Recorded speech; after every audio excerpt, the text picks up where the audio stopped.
The senior fellow American Enterprise Institute. Thank you, Michael. Peace out.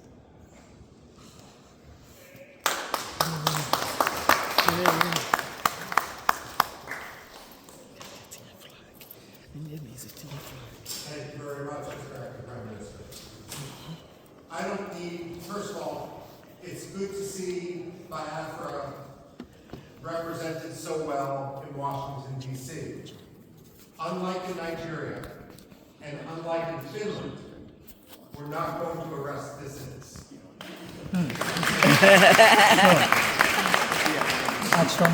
I'm a historian by training, and especially with this audience, we don't need to tell you that Biafra may have redeclared its independence, but it is a long history.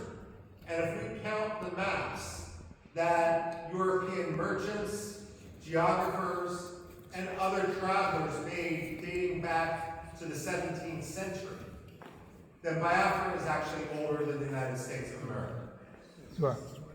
We're not talking about a so-called secession.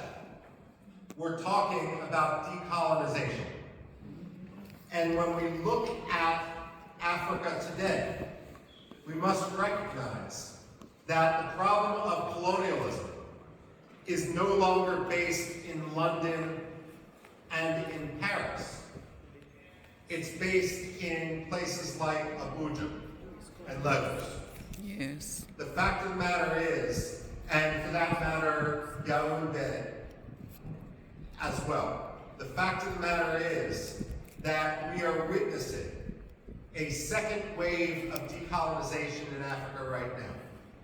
Biafra, Amazonia, Somaliland are at the front line of a struggle for freedom.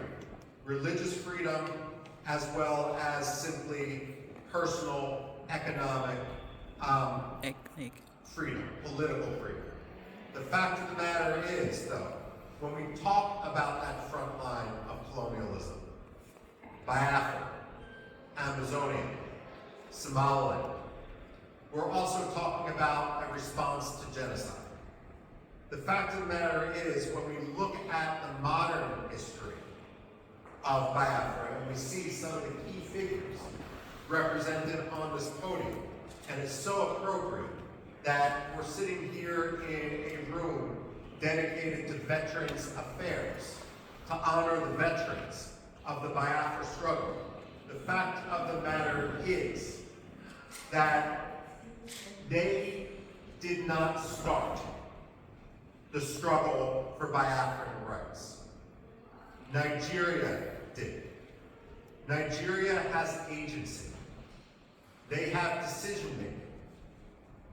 No one forced Nigeria to undertake the pogroms of 1966. That was a decision that was made in Lagos. And what we have seen, the struggle for freedom in Biafra, is a natural response to the repression, which is now more than 60 years old inside Nigeria, especially with regard to Biafra. Now, we can talk about genocide, and unfortunately, what has occurred in Biafra, in the late 1960s and so forth, isn't the only case of genocide that the 20th century has seen. But what makes the history and the recognition of the Biafran genocide so important is this. When the Jews suffered the Holocaust, Germany afterwards acknowledged the Holocaust. The ideology that led to Nazism became stigmatized. Yes, there are still Nazis today, but it is an ideology which is outside the realm of acceptable belief.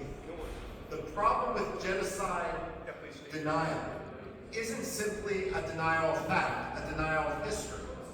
But when you don't acknowledge the genocide then what you're actually doing is throwing a life raft to the ideology upon which that genocide occurred. So when you have someone like the late Muhammadu Buhari, whose hands were covered in blood from the events of the Biafra genocide, rise to the presidency of Nigeria without anyone acknowledging his role, that simply perpetrates and legitimizes that genocide. Now, when it comes to genocide denial, I also have this to say. When people debate foreign policy in the United States, one of the progressive slogans that we hear time and time again is no blood for oil. Well, I have a message for Alexander Stubb. No genocide for oil. Finland has been a disgrace. Stubb has kowtowed to Turkey at the expense of the Kurds, at the expense of other dissidents, for the sake of getting Turkey to lift its de facto veto for Finland's NATO membership.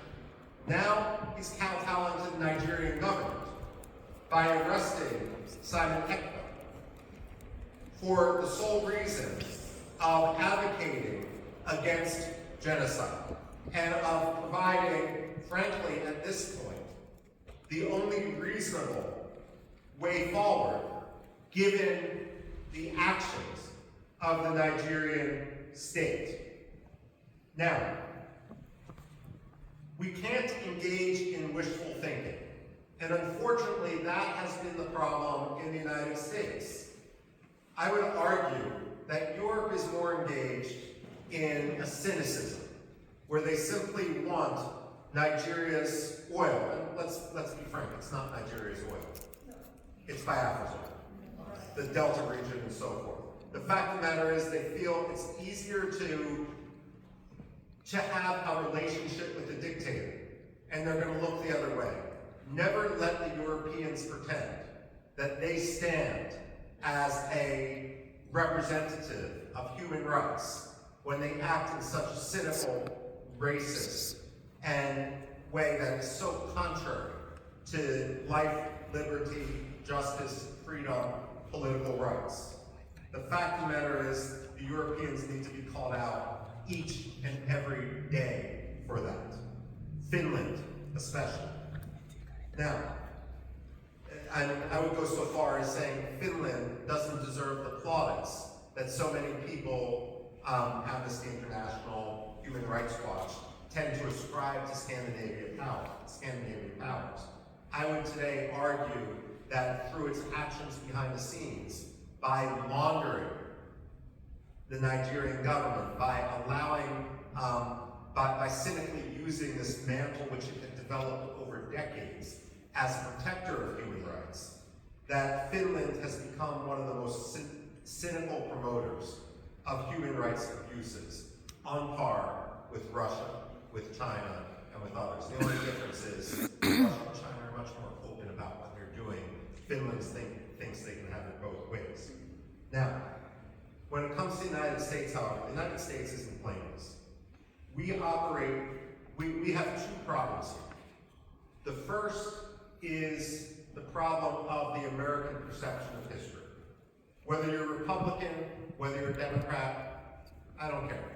And the fact of the matter is Biafra, like Cyprus, like India, should be a bipartisan cause. There's nothing partisan about freedom and liberty. Yes.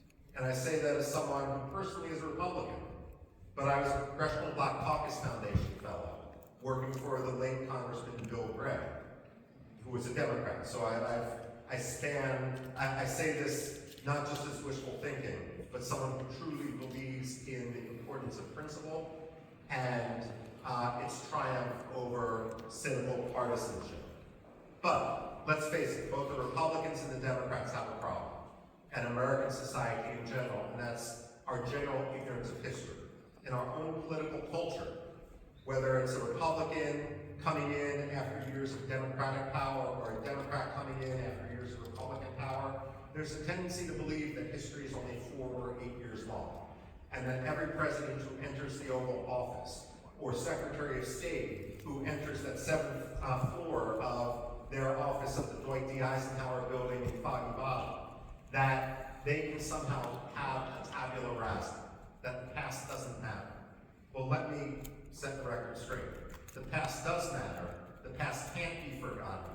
And we wouldn't be here today if it weren't for repeated efforts to work within the system, only to be crushed by Nigerian corruption, Nigerian dictatorship, and Nigerian cynicism. And if I may, Nigerian religious animosity on the parts of some sectarian communities. Now, one problem, of course, is then that U.S. historical ignorance, and this is where it's so important for the Biafrans to really rally, to meet with Democrats, to meet with Republicans, not to meet and spend all those times meeting with those who agree with you, but actually concentrating their efforts on those who disagree.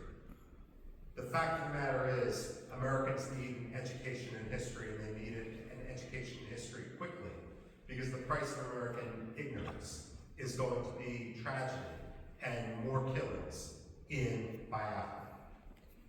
Now, that's one problem. The other problem is the tendency of the United States to engage in wishful thinking. There are 2 types of ambassadors that the State Department sends abroad. And I'm not talking about professional ambassadors, civil service, foreign service versus political appointees. There's some good political appointees, there's some bad political appointees, and the same thing is true with the professional foreign service. But among ambassadors, however they get their job, there's 2 general styles. One style, and we've seen this too often in Nigeria, and I can name other places where we've seen this, the Democratic Republic of Congo, Somalia as well, takes an ambassador, and that ambassador believes that the best way to represent American interests is to ingratiate themselves to a dictator, to have zero tension with that dictator, and that oftentimes means amplifying that dictator's propaganda, his rhetoric, to his face. Well, the State Department should realize and should recognize that dictators have no shortage of sycophants. It shouldn't be the job of American ambassadors to join the sycophants. George Shultz, the Reagan-era Secretary of State, was famous when a new ambassador was appointed. He would bring them up to his office, which was an elegant room, not unlike this which we're standing in the U.S. Congress. And he had a big globe next to his desk. And he would always ask the ambassador appointee, point to your country on the globe. And if they pointed to Nigeria, or they pointed to France, or they pointed to Burma, or they pointed to Pakistan, God help them, he would point to the United States and say, this is your country. You never forget it. When we send ambassadors abroad, their job should be to speak truth to power. It shouldn't be to kowtow to a dictator. And if that means calling out Nigeria for its abuses in Biafra, for its abuses of religious freedom, so be it. It may mean you're not going to get invited as the ambassador to this reception or that state dinner.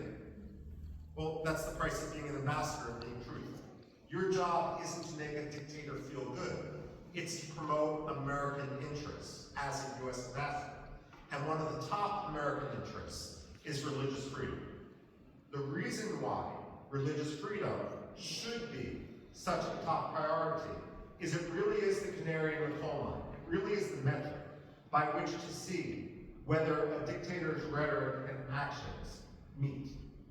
When former Secretary of State Antony Blinken went to Nigeria and he met with the late Muhammadu Buhari, and he removed Nigeria from the religious freedom watch list, that was his wishful thinking.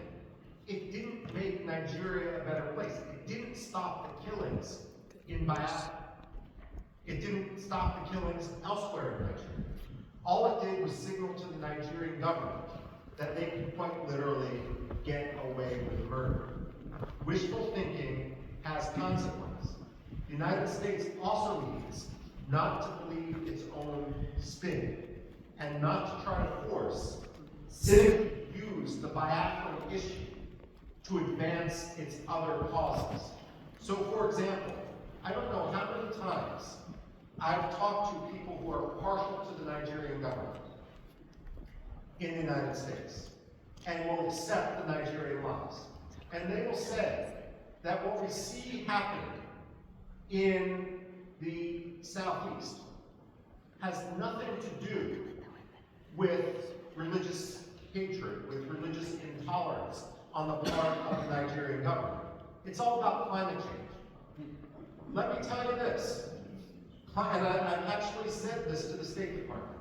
Climate change does not charter the buses in order to ship Fulani militiamen into Biafra to kill Christians. That's not China, that's not climate change. That's ethnic cleansing. That's religious hatred, that's sectarian cleansing. American wishful thinking isn't polite. It doesn't make diplomacy easy. It simply gets people killed. And this is also why it's so important for the Biafran people to rise up and not only work to establish their freedom in Biafra, to reestablish their country. It's also important for them to educate Americans. Now, as many of you know, my background and what I did when I worked at the Pentagon actually focused much more on Middle East history. That's what my PhD is in, and so forth. And having worked for more than 2 decades on issues that have some parallels, let me say this, and this may be controversial to say. Nigeria can't always be the enemy. And the reason I say this is, while Biafra must be free, there can be no compromise on it. At the same time, an independent Biafra is only going to thrive when Nigeria, its neighbor, is at peace with itself and with its neighbors. The fact of the matter is, the Biafrans are an engine of democracy. They were always historically the intellectual capital, the economic capital of Nigeria when they were under Nigerian occupation. But at the same time, they have a role not only to win freedom for Biafrans, but that freedom is only going to be confirmed when Nigerians also win their freedom, when corruption no longer governs Nigeria, and when the Nigerian military and Nigerian politicians don't cynically use religion in order to advance their own Swiss bank. This is important, and this is a conversation, for example.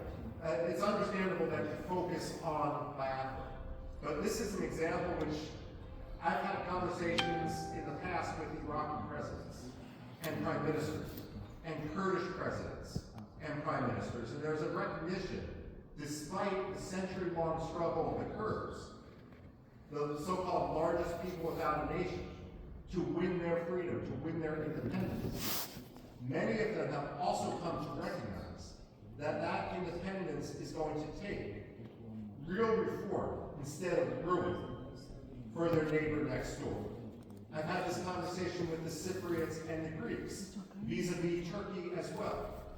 Turkey is a problem today, and Turkey is a problem which is